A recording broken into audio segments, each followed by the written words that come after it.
no matter what job you're in and whatever that job might be, people are always watching. Doing your best and being excellent at what you're doing matters, even when you think you're in a job that's menial that people aren't paying attention to. Every job you do it with excellence or because you just never know who's watching you.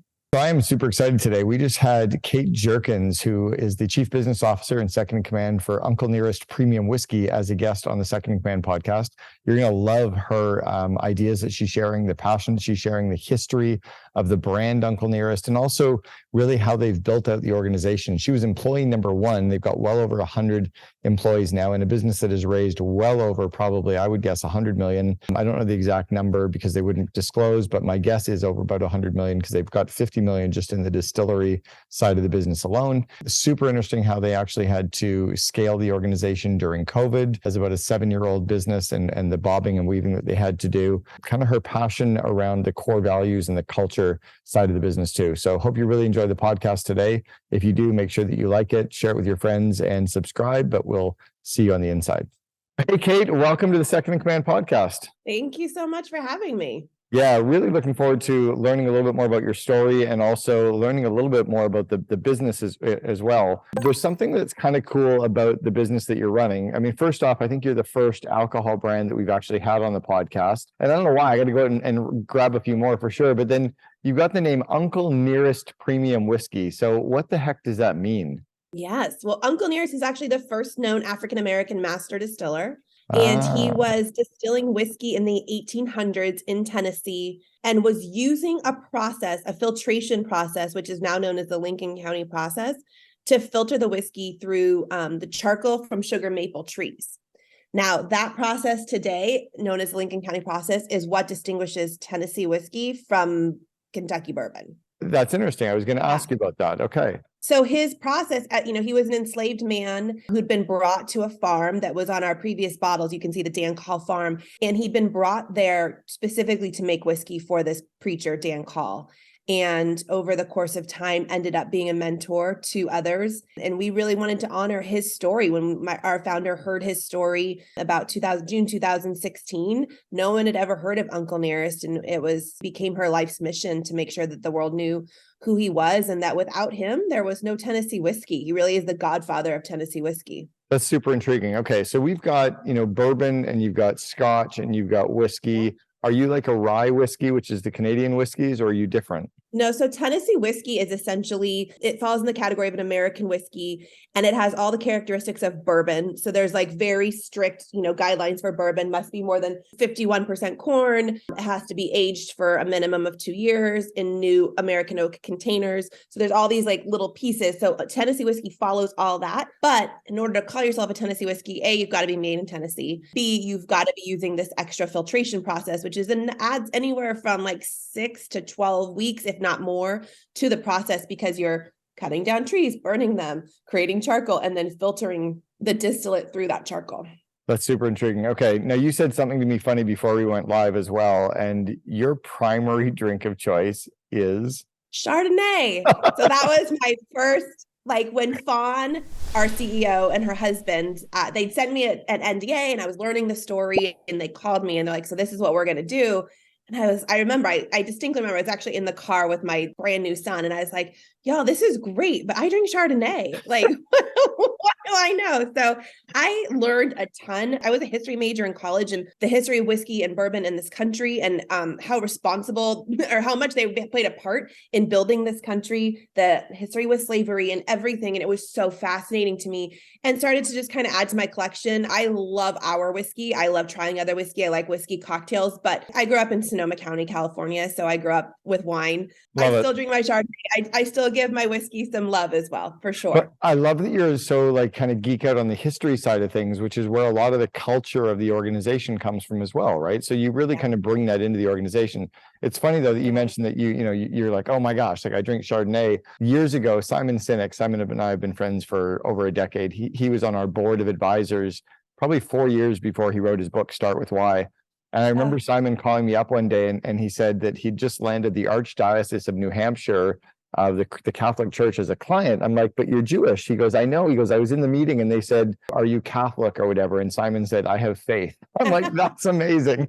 Yeah, it's basically like, do you like to drink? Yes or no? Okay, great. Exactly. Do you like- Yeah, they just Yeah. asked the wrong question. And the company, when you got involved, because you've been there now as chief business officer for just over 6 years, was it a startup when you got involved as well? The article that was written in the New York Times by a writer named Clay Risen came out in June 2016. Fawn immediately was researching, went to Tennessee, met with family member, like was September, October, met with family members. She reached out to me end of November. And by December 2016, I was working on this project. I'm actually employee number one. It really was at the beginning just a project. And I knew there was a lot there. I was coming from hospitality and fitness, like in sales and marketing. So this was completely new.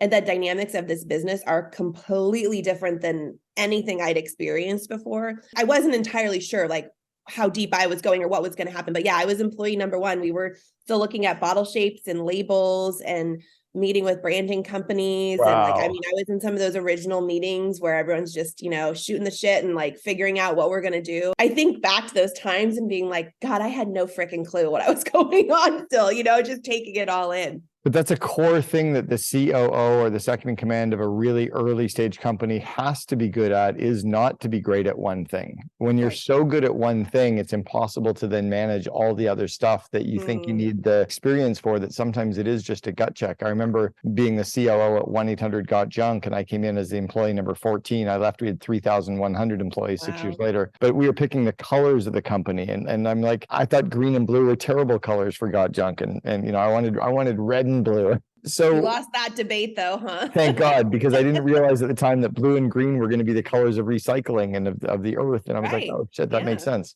So what was the organization with one employee? How many do you have now? On the Uncle Nearest, so the brand side, we have over 50, but then we have our distillery, which has been built out. We're right around 100, a little over 100 employees. So what's it like when you're, in an organization and it scales like that and changes, where in the early days, you're kind of the jack of all trades, master of none, right? Or the mistress of none, whatever, how about we word it more generically, to now where you're really leading bigger parts of the organization. How have you had to scale? I mean, it's been a lot of shift, and it's actually, to be honest with you, it's sometimes my challenge, and Fawn would tell you too, is to let stuff go, right? Because at the very beginning, I was doing so many different things. I think part of scaling is learning to, when you need the extra hands. In 2020, we finally hired a VP of marketing. And I was like, but I love that side. And it's like, if I didn't have Lucia by my side right now, I don't even know how I'd be breathing. We brought on some SVPs to really oversee distributors and really manage our teams throughout the US.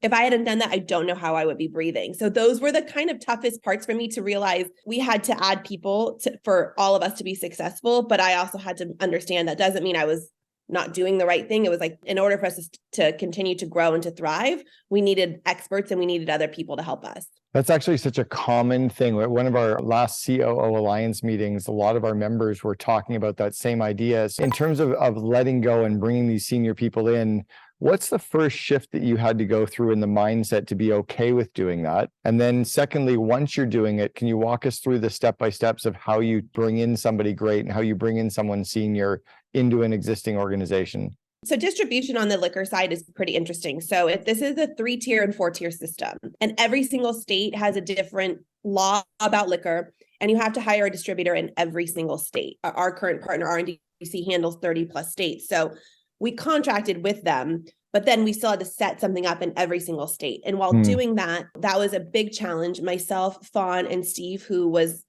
basically my right hand from the very beginning, we all together, like I was in charge of figuring out distribution and rolling out to all 50 states, and to get that done in under 2 years. Our story was hot. We needed to get that done. Just so you know, the liquor industry looked at me like I was an absolute idiot. Like, you don't do that. Like, you do like 7 at a time, you seed it, but we knew different, and we had our goals. So for me, I had a lot of ownership in all these 50 states. Like, I was like, but I found all these, and we all went out and rolled them out and developed relationships, but I could not effectively manage 50 different relationships, 50, and hire proper people in all those markets. So the first stage of hiring 2 extra people to help us, and those 2 men that came on had been in the business for over 20 years. Okay, yeah, that's great. But I'm the one who did all this upfront work, and it was hard for me to let that go. Thank God for them, because I've also learned so much from them, and learned, I was doing pricing and doing things and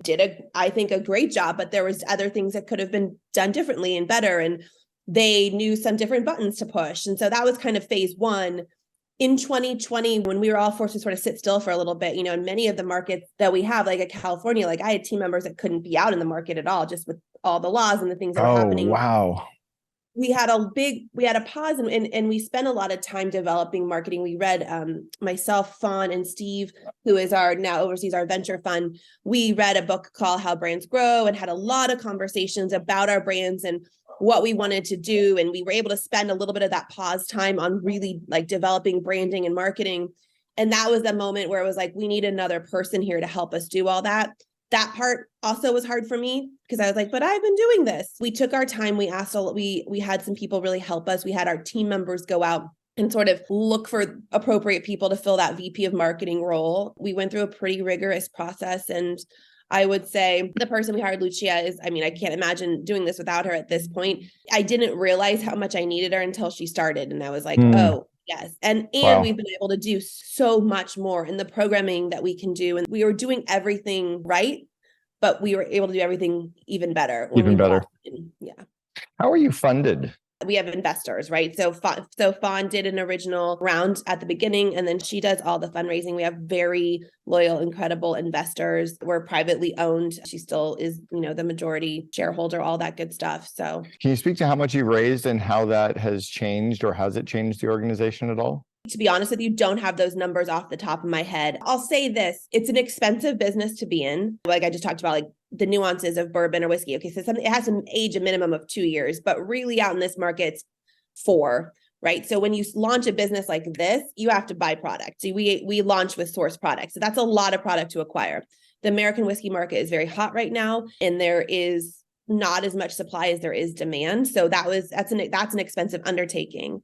And then when Fawn and her husband Keith found our current distillery site, which is a 300 plus acre farm in the middle of Shelbyville, Tennessee, which is halfway between Nashville and Lynchburg, they're like, this has to be our home. They knew that, but that had to be a whole nother raise. That out in the press will tell you it's a $50 million project to build that distillery. Wow. That distillery is our home base. It's bringing in visitors from all over the world, and it is helping us build the brand, and it's giving us legitimacy. People now are like, okay, so there was this brand, they sourced, now we're making our own product, and now we have a place we can go and we can learn about the story. So it's incredibly important, but just, I can give you some of like that. Yeah. Between all the money we had to use to source to build out the distillery, for how old we are and where we are, we have a really pretty big team, again, because our goal was to get out into the market as quickly as possible and to ensure that everybody knew this story as quickly as possible. So we have great investors and people that are really loyal to our brand. And Fawn has a long list of people that reach out on a daily basis wanting to invest money in this brand. So we'll never have a shortage, and there's never going to be any concerns on that end. And she'll tell anyone, look you in the eye, and people don't even believe me. I'm like, I've looked her in the eye. The company is meant to be a private company. There's no plans to sell or to put it out to market. The story of Nearest Green was lost for so much time. Her goal is to build up this legacy, to build up this story, to build it to a place where Nearest's name and face will be carved into the Mount Rushmore of whiskey, right? So Jimmy, Jack, Johnny, Nearest. So that's cool. That's where we're at. So I think people, they see us moving really fast and are like, why are you doing that? And really it's just because there's a lot of time to make up for. That's super cool. We only have so much time on this earth to get done what we want to get done. And the goal is to leave this to others to continue to drive this legacy. I can see why you're so good in the second command role too. You absolutely kind of bleed the culture of the organization. Like you buy into it, you believe in it. It sounds like you've got a really good relationship with Fawn, the CEO, as well. Has it always been easy, the relationship with her, or do you struggle at times, in the relationships? And when you do, how do you get through those? Fawn and I have known each other for years. So in our 20s, we were both working in like this really cool new hotel in Santa Monica. It's called the Viceroy Hotel. And she was on the events side and I was on the room sales side, but we were both salespeople. And she'll tell you, like, I think we both just admired we both worked really hard and we were both overachievers. We stayed in contact. She moved on and did her thing. I moved on and did my thing. in 2015, she reached out to me just on like completely out of the blue. I was the director of sales and marketing at a luxury property in Beverly Hills with like kind of a crappy commute, 2 small children, and hotel business is tough. And I was managing a team of 18 on property, and you're there. It's a lot of hours. She just reached out, and in my mind, I don't know if she even knows this, I needed a shift. I was teaching spin and yoga on the side because I loved it. And it was like a pure pleasure of mine. Like I was teaching at like 5:30 in the morning, getting dressed and then going to work because I just loved it. And I knew there was something in my mind I wanted to do on that side of the world. So she reached into me, and I ended up being able to leave the hotel business. I worked with her on a project for about a year and a half. And then the Nearest Screen, Uncle Nearest story came to life. She and I have a really good relationship. She treats me really fairly. She's always been amazing to me. I love her and Keith. She loves me and Alan. She, funny enough, like we just had an investors event in July. She'll tell you too, like she believes my daughter Reese is going to be the next CEO, and introduced her as such. She's 14, just so we're clear. That's amazing. So those are some like really, really cool things. My dad passed away in March of 2019. And thank you. Her dad and my dad had the same name and both died of the same cancer. And I remember telling her, and I'll leave that, it was a really tough, obviously a tough time. And she, from what I understand, I didn't see all this, basically told everyone in the company, like, do not reach out to Kate unless it's to tell her you're sorry and to give her a hug. Until she is ready, and was like very serious. Like it would be like a big problem if you did. Yeah. And the day of my dad's funeral, I saw these cars pull up, and it was like a clown car. And literally every person in my company at that time was at my dad's funeral. She'd paid for everyone to fly out. And that's in California. We're in California. My family to this day, like we're all just sort of like, wow, that really happened. Wow. Fawn does not pull any punches. She does not sugarcoat things. She is as direct as they come.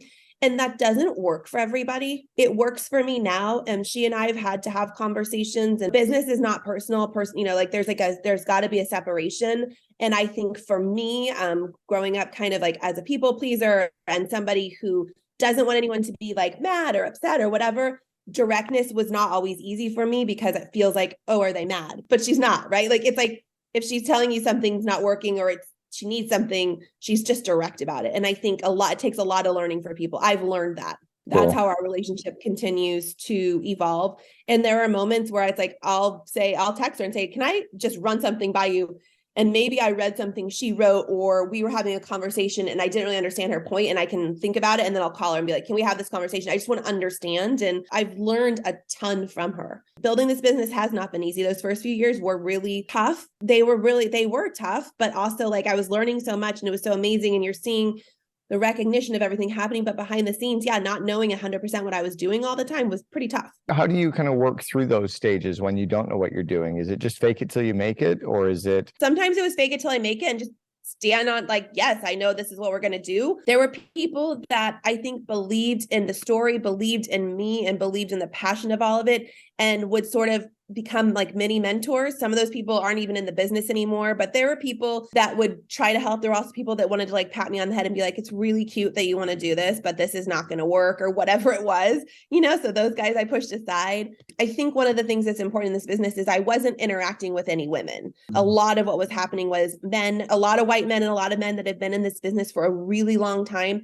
and have seen it all done one particular way. So that was challenging. That part was challenging, just to make our way through those weeds. And at times, and Fawn will tell you too, there were times where people wouldn't call us back. It took Keith calling them or emailing them, and then they'd be like, oh yes. And then he'd turn them over to us, but those were some learning things in the business. I would say the thing we always had is the amount of brands that come out on a monthly basis. I talk to our distributor partners. They have to weed through so many new brands. Everyone thinks they've got the greatest new vodka. Like, I don't even know how you can keep coming up with a new vodka. Vodka is vodka. Like, there's not, vodka is vodka. I'm sorry. Yeah. It's great. It serves its purpose, but there's a million vodkas, a million tequilas, a million whiskeys. No one had our story. And that was different. It wasn't like Fawn fell on her head on a hike one day and saw a sun in the sky, and then we created this label based on her vision, and here we are. It's like, no, we're bringing history to light. We're bringing in a man's story, an African-American man's story, a story that was lost in time, a man whose contribution, like if you look at Tennessee whiskey brands, Jack Daniels, George Dickel, the list goes on. There's no Tennessee whiskey without Nearest contribution, without him teaching that process, that filtration process is what differentiates it. So But it's also super cool that it's a women-led organization doing it. That's got to be really, really rare in the industry. It's extremely rare. An African American woman, especially running it and owning it, is not, it's not, that's not heard of. I love that you're so enamored with the story and entrenched in the story, and that it's such a big part of the DNA, because to build any great business, it has to be a little more than a business, a little bit less than a religion, right? It's got to get into that zone of a cult. And it feels like Uncle Nearest is a bit of a cult culture in a good way, right? What's your culture like? How would you describe the company culture itself? First of all, it's extremely important to us. Our culture is everything. We really speak to each other like we're family. We have guiding principles. Fawn put pen to paper on the guiding principles and about a year into the business, and then had a group of us really weigh in on them. And we debated and came up with these guiding principles of everything from pound the rock, meaning like every day we pound the rock and one day it's going to break. And that's really what we've had to do. Leaving a legacy behind. I'm blanking. This is like the worst thing that I can be doing right now, but family time is extolled. Like Fawn takes every week. She works 6 days a week. That's not the expectation for everyone else. That's just, she actually like loves to work, but she takes a Sabbath on Sundays and she does not work and she won't do anything with work. And she spends a day with her husband and her day doing anything. And if anything feels like work, she's not doing it. There's things like that she's really big on. Recently, the end of December, we actually now have 2 weeks in a year, one in December, one in July, where she's shutting down the company. Because what she found is the way our culture is that everyone loves to work and we're working really hard. But if I go on vacation, I'm just on my Slack and my email and I'm not actually on vacation. And then if I'm emailing, then people are going to email me back. And then it's like a cycle, right? I'm just using myself as an example. Sure, so she has 2 weeks of we're shutting down, meaning like you can't Slack someone, you can't email someone. Everyone's going to just shut up for a bit, but for a week at a time, and try to just reset and be ready to finish the year or to start the year. Long story short, we love on each other. A colleague, unfortunately lost his son unexpectedly in 2020. And even though nobody was really flying at the time or doing anything, I mean, I would say 80%, 90% of our company got on planes and went to his funeral to be there to support him.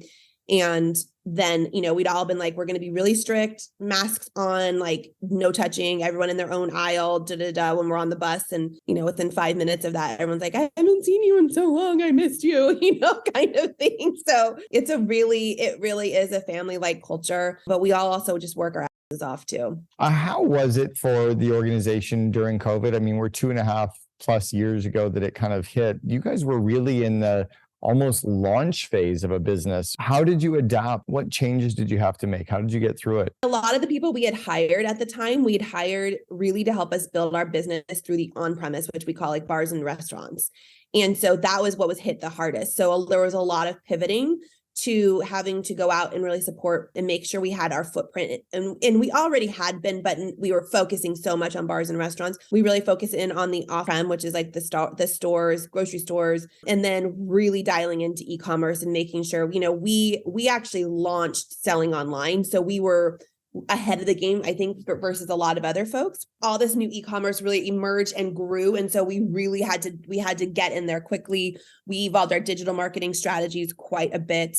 And then as states started to allow like to-go cocktails and things like that, we jumped on that and created mason jars and all these different things so we could actually help support in the bars and restaurants doing to-go cocktails. And we were able to do a lot of stuff and pivot quickly because we're a small company. And it was like, let's try this, go try that, do that. And that really kept our team motivated, having fun while we're at the time where we were like just quarantined and you couldn't do anything. We had the team out kind of writing plans about how, like, in the plans were all like marketing base plans, like once we open up again, how are you going to hit the ground running? Those were really important. We kept to keep the team really motivated and for us to continue to do business differently. We didn't lose a single person during COVID. In fact, as time went on, we actually started just adding people because what we realized is like we had markets we were managing from afar, but we needed people on the ground in those markets so that we didn't lose any foothold, while there were so many restrictions in place. It's interesting. It sounds in many ways, it was kind of the whole, what doesn't kill us makes us stronger, right? That I think you guys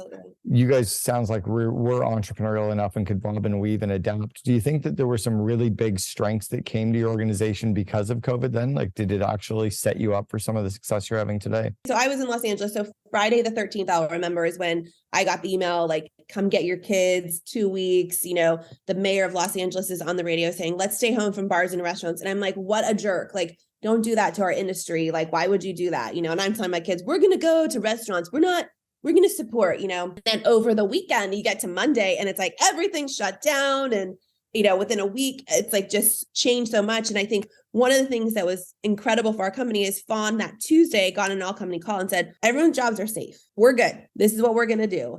And we continue to do those kind of check-in calls with the whole team, check in on everyone's mental health, make sure everyone was doing okay, and encouraging them to look and do things differently. So I will say that time helped our team develop some stronger sales skills, stronger marketing skills for myself, for Fawn, for Steve, for some Lucia who we brought on. It helped us really hone in on our branding and our marketing and who we were going to be. And we really just learned to be able to pivot quickly. Again, being a smaller organization, we had that. We didn't have to go through a lot of layers to figure stuff out. We just started throwing things out there and trying new things. And a lot of that is why we ended up continuing to grow during that time. I want to think about growing, but I want to think about your growth. So what are you focusing on as a leader today? Where are you growing in terms of your skill set? I think because for the last 6 years, there's a lot of innovation at the very beginning, and then there's been a lot of management and figuring things out. Right now, it's about, for me, innovation and creativity again, and kind of getting into that and looking at new ways to do business, new ways to market, new ways to sell. I'm digging into the global market a little bit more right now, figuring out what our next steps are there, putting myself through chief marketing certificate, actually through Kellogg, just because I want to learn more. Everything I've ever done has been learned on the job, and I want to make sure there's things I'm not missing as well. And the other piece is really, it kind of goes back to what I talked about at the beginning. I have tendencies. I'm a fun person. I'm humorous. I'm fun. I like to be the life of the party. I'm an extrovert, all those things, but also just continuing to learn to take out my toughness a little bit more when I need to. That's cool. Flex my muscles a little bit. Can you speak to the whole being a mom and being an executive and a leader, and how do you balance that as well? So I grew up with parents that worked, and they both worked a lot. I mean, I was, I had babysitters after school, all that kind of stuff. So none of that stuff, so that piece is that's how I watched. That's what I was mirroring. In this role, it's tough, I will say, because there's travel and I work from home. And so, during the day I'm going, but kids come home and I'm still mom working, not just mom. For me, having the partner I have in my life, my husband, I just grew up with his mom who has a great job, but has flexibility as well. And so I have a partner in crime 100%. It's funny. He's traveling this week for the first time in a couple of years for his job. They're finally on the road, and I'm single parenting this week. And I'm like, how has he been doing this? Or something, so it really is about your life partners and who's out there supporting you. And we're also, I will say, my kids and I are surrounded by a great community, and a lot of my female friends are all badass women working as well. And so, we've got a carpool situation and all the things. So I think that's a lot of it. And I think my kids are proud. They love, for a long time, they were giving me shit when we walk into Whole Foods and you couldn't see Uncle Nearest anywhere. So now they see that, they're proud. They know that we have to always walk by the bottles, make sure they look okay, and all the things. So there's a lot of pride in that. When we were on the cover of American Whiskey magazine a couple years ago, it was at Whole Foods, and I had this video of my little guy. He's 6 now, so he was 4 at the time. And I was like, who's that? And he's like, that's Mama. And we had this kind of badass. And I'm like, what's Mama doing on this magazine? He goes, Mom's mad, because we were all mad, mugged. But it was just fun. It's fun for them. So I try to keep them, up to speed with what we're doing. And I want to model that all of this can be done. And I'll tell you what, on the weekends, they're all mine. I overcommit to stuff in their lives, which I'm actually working on, but I'm the president of our PTA, which is probably a questionable decision from a time standpoint. I coach my little guys soccer. I do a lot of stuff so that they also know, wow, I'm there for them. That's super cool. Well, and you're also grooming the future CEO of Uncle I have a big responsibility. Right? Yeah, exactly. I got to show her this is cool. I can't have a meltdown about work in front of her. She's never going to want to take the role. Right, exactly. And then you're going to have to report to your daughter pretty soon too. All right, let's go back to the 21, 22-year-old Kate Jerkins, or pre-Jerkins. You're just Kate. What advice would you give yourself when you were 21 or 22 that maybe you know to be true today, but you wish you'd known back then? I would just say just patience, just to learn patience. Yeah. I was in a big hurry for a lot of stuff. And I would say, and I've said this now, I think going back to no matter what job you're in and whatever that job might be, people are always watching. doing your best and being excellent at what you're doing matters, even when you think you're in a job that's menial that people aren't paying attention to. And I've literally done everything. I have worked at hardware stores and made keys and mixed paint. I have babysat. I've worked at travel agencies and like sorted tickets. I've done it all, but I've always done work in an excellent manner, in my opinion. And so in my 20s, when I met Fawn, I was 24 or 25, and she remembered my work ethic from then. That's right. interesting. And so I think that's the thing. I think patience, because I was, as a 20-something-year-old, really wanted to be moving really fast. And I actually did. I was a VP by the time I was 28 years old, 29 years old. But I wish I'd had a little more patience and could have sat back and learned a little more here and there. I would say to anyone is like, every job you do it with excellence, or because you just never know who's watching you. I love that. I've never heard that one before, and it's so true. Kate Jerkins, the Chief Business Officer for Uncle Nearest Premium Whiskey. Thanks so much for sharing with us on the Second in Command podcast. Very often young people try to bypass being specialists into being generalists because they want a title of some sort, manager, director, VP, whatever the case might be. Strength as a leader, a business person, as someone that can impact change really comes from understanding a domain deeply